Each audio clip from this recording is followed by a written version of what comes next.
السلام عليكم، اخباركم ايه؟ تعرف ان في كائن في مصر لو انت ماشي بالليل لوحدك يقدر يخطفك وياكلك من غير ما اي حد يحس بيه؟ لو عايز تعرف ايه الكائن ده تعالى وانا هقول لك. اخطر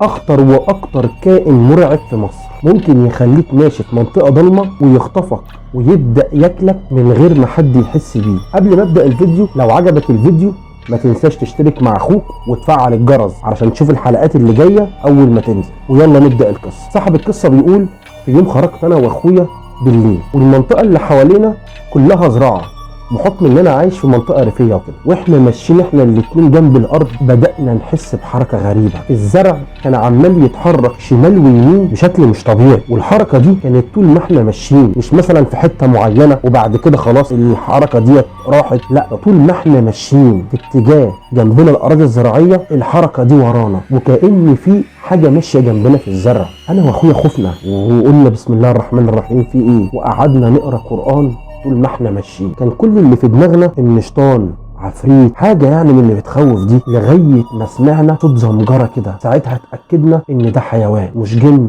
ولا عفريت. لما التفت كده في الزرع شفت حيوان عمري قبل كده ما شفتوش. اخويا التاني كان قلبه جامد شويه عني، فقرب بالراحه كده عايز يشوف ايه ده، واول ما وصل عنده كانت الصدمه المرعبه. طلع عليه مره واحده من جوه الزرع كائن غريب جدا وبدا يهاجمه. فانا ببص على الحيوان ده بشوف ايه ده، هو مش باين لا كلب ولا ديب ولا حتى ثعلب، كان كائن ودانه طويله جدا ورجل اللي قدام قصيره، وكانت رجليه اللي ورا طويله، وبوزه طويل ومليان سنان مدببه. اخويا فضل يصرخ بصوت عالي وانا في صدمه، والحيوان ده عمال يسحبه جوه الغيطان، وانا قلبي كان عمال يدق جامد، وكان خلاص بنسبه 100% اخويا ده كان هيموت، وانا مش عارف فيه ايه، لا انا قادر اساعده وواقف في مكاني متسمر، وحتى مش قادر اطلب المساعده، وكنت واقف حرفيا مصدوم من شكل الحيوان ده اول مره اشوفه. لكن كان من حسن حظ اخويا ان كان في غفر ساعتها قريبين مننا. اول ما سمعوا صراخ اخويا جم جري بالبنادق،